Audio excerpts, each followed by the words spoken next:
Hello and welcome back. I hope all are you doing well and taking proper care of yourself. So आप सभी का फिर से स्वागत है हमारे YouTube चैनल पढ़ाई विद गुरुचेरा पर। आज इस वीडियो के अंदर हम मेनली डिस्कस करने जा रहे हैं the making of post colonial India 1950 to 1990s के DU में जो रेगुलर स्टूडेंट्स थे उनका जो मॉक एग्ज़ाम हुआ था उसको देखेंगे किस टाइप के क्वेश्चंस इस सब्जेक्ट के अंदर आपसे पूछे गए। सो आप बने रहें इस वीडियो के साथ। अगर आपको ये वीडियो पसंद आती है या थोड़ी बहुत भी आपके लिए हेल्पफुल होती है तो प्लीज़ वीडियो को लाइक एंड शेयर जरूर करें एंड हमारे यूट्यूब चैनल पढ़ाई विद गुरुचेला को नोटिफिकेशन बेल आइकन के साथ जरूर सब्सक्राइब कर दें, जिससे आपको आने वाली वीडियोस की नोटिफिकेशंस भी मिलती रहें। साथ ही आप हमारे टेलीग्राम चैनल से भी जुड़ सकते हैं, हमारे टेलीग्राम चैनल को भी सब्सक्राइब कर सकते हैं। वहाँ पर आप जितनी भी क्वेरीज़ हैं, आपकी जितने भी आपके फीडबैक्स हैं उनको आप पोस्ट कर सकते हैं। एंड साथ ही अगर आपको ये वीडियो पसंद आती है तो आप कुछ जो सजेशंस हैं, आपकी जो क्वेरीज़ हैं, जो भी आप पूछना चाहते हैं उनको आप कमेंट बॉक्स के थ्रू दे सकते हैं।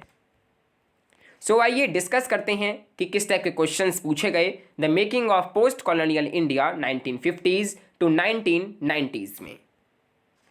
सो स्टूडेंट्स देखिए, जो मॉक एग्ज़ाम हुआ था DU रेगुलर वाले स्टूडेंट्स का, वो मैक्सिमम मार्क्स 75 का था, जिसमें जो सभी क्वेश्चंस थे वो कैरी इक्वल मार्क्स थे। ठीक है, सभी जो क्वेश्चंस थे मेनली, ठीक है, वो सभी इक्वल मार्क्स के थे।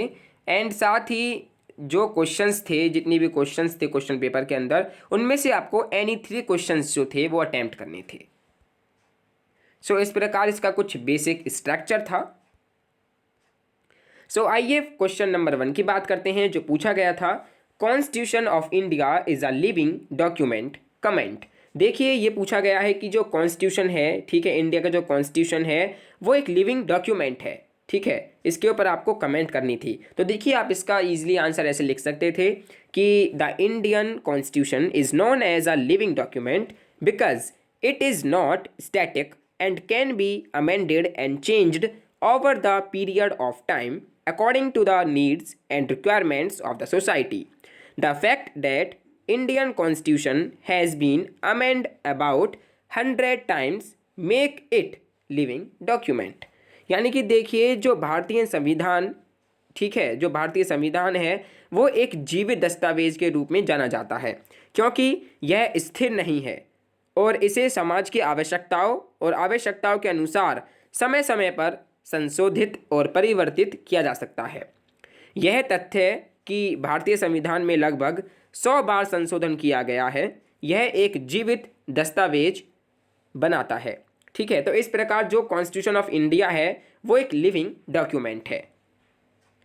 देन स्टूडेंट्स, फर्स्ट क्वेश्चन की ओर में जो क्वेश्चन पूछा गया वो था कि what challenges did India face as a newly independent nation state during initial decades. देखिए, जब इंडिया नया नया नेशन बना, ठीक है, इंडिपेंडेंट नेशन स्टेट बना, तो जो इनिशियल डिकेड्स थे, ठीक है, जो इनिशियल टाइम था, उसमें क्या क्या चैलेंजेस जो थे जो इंडिया को फेस करने पड़े वो आपको इसके अंदर एक्सप्लेन करना है, डिफाइन करना है। सो देखिए, मैनी चैलेंजेस थे, जैसे कि the first challenge was to shape a nation that was united. एक ऐसा नेशन डेवलप करना था, एक ऐसा नेशन बनाना था जो कि बिल्कुल यूनाइटेड हो। ठीक है, yet accommodative of the diversity in our society. There were different culture, religions, languages in the country. It was a very serious question of unity and integration which was to be solved by the leaders. The second challenge was to establish democracy. तो इस प्रकार many challenges थे जिसको face करना पड़ा initial time में, initial decades के अंदर इंडिया को। सो स्टूडेंट्स, ये था क्वेश्चन नंबर 1 के 2 पार्ट। ठीक है, जिसमें से आपको जो बेस्ट तरीके से आता था वो आपको इसके अंदर अपनी आंसर सीट के अंदर डिफाइन करना था, एक्सप्लेन करना था। ठीक है, वहीं क्वेश्चन नंबर 2 की तरफ हम आते हैं, जो पूछा गया था डिस्कस द डेवलपमेंट मॉडल्स की क्या थे। डेवलपमेंट मॉडल्स थे वो क्या थे, क्या स्ट्रेटजीज थी, ठीक है, एंड मेजर जो कि अडॉप्ट करे गए थे नेहरू के द्वारा to steer India on the road to progress. ठीक है, इंडिया के प्रोग्रेस के लिए जितनी भी डेवलपमेंट मॉडल्स थे, स्ट्रेटजीज थी, ठीक है, मेजर्स थे जो अपनाए गए थे नेहरू के द्वारा, वो क्या थे। ठीक है, किस प्रकार उनको इम्प्लीमेंट करा गया, ये आपको इसके अंदर एक्सप्लेन करना था, डिफाइन करना था। जैसे कि public investment and cooperative land reform were main Nehru strategies of agriculture transformation. Accordingly to the Nehru, India could not only India could only grow when agriculture grow. He had encouraged the farmers of India to change their agricultural methods and wanted to implement innovation in them. सो इस प्रकार जैसे उन्होंने agriculture के अंदर कुछ करा, ठीक है, ऐसे ही रोड मैपिंग के अंदर कुछ करा, जो जितने भी उनके मॉडल्स थे, डेवलपमेंट मॉडल्स थे, मेजर्स थे, क्या रणनीति थी, वो आपको इसके अंदर एक्सप्लेन करनी थी। Then question number 3, throw light on dynamics of party politics and pressure groups in India from 1950s to 1970s with reference to caste, women, ethnicity and class। तो देखिए आपको प्रकाश डालना है कि पार्टी पॉलिटिक्स जो है एंड जो प्रेशर ग्रुप है इंडिया के अंदर 1950s एंड 1970s के रेफरेंस में, जैसे कास्ट हो गए, वीमेन हो गई, इथनिसिटी हो गई, क्लास हो गई, इनके रेफरेंस में आपको प्रकाश डालना है पार्टी पॉलिटिक्स के ऊपर एंड प्रेशर ग्रुप्स के अंदर, ठीक है, कि किस तरह प्रेशर ग्रुप्स थे, किस तरह पार्टी पॉलिटिक्स अपना काम कर रही थी, ठीक है, 1950s से लेकर 1970s तक, ठीक है, ये आपको क्वेश्चन नंबर 3 के अंदर एक्सप्लेन करना था। सो स्टूडेंट्स, इस प्रकार question number 1, question number 2, question number 3 थे। आइए अब नेक्स्ट क्वेश्चन जो है क्वेश्चन नंबर 4, उसको भी हम डिस्कस कर लेते हैं।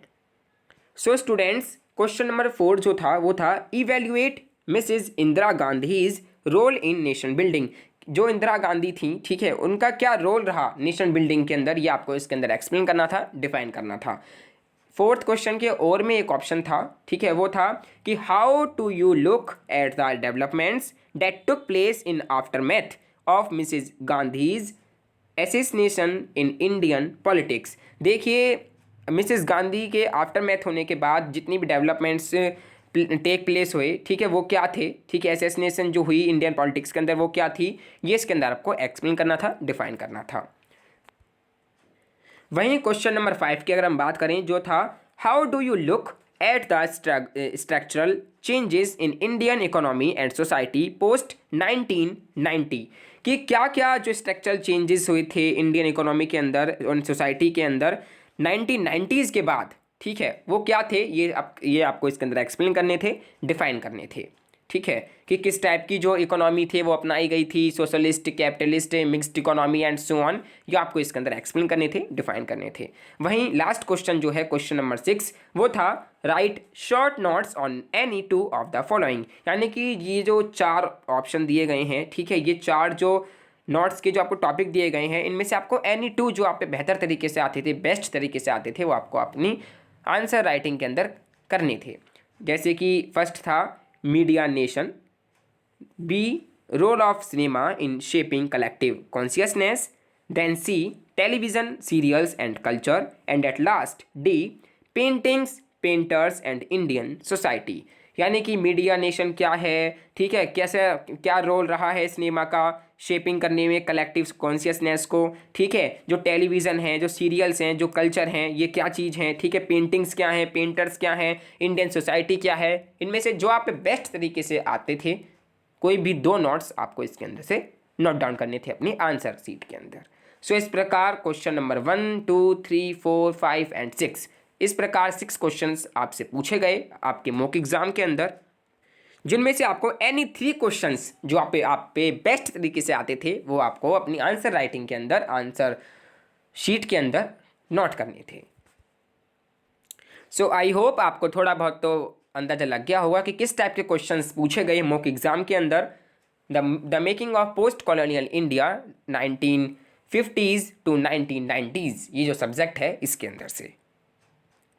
सो स्टूडेंट्स, मुझे उम्मीद है कि आपको थोड़ी बहुत तो ये वीडियो पसंद आई होगी, थोड़ा बहुत तो आपको अंदाजा लग गया होगा कि इस टाइप के क्वेश्चंस पूछे गए थे।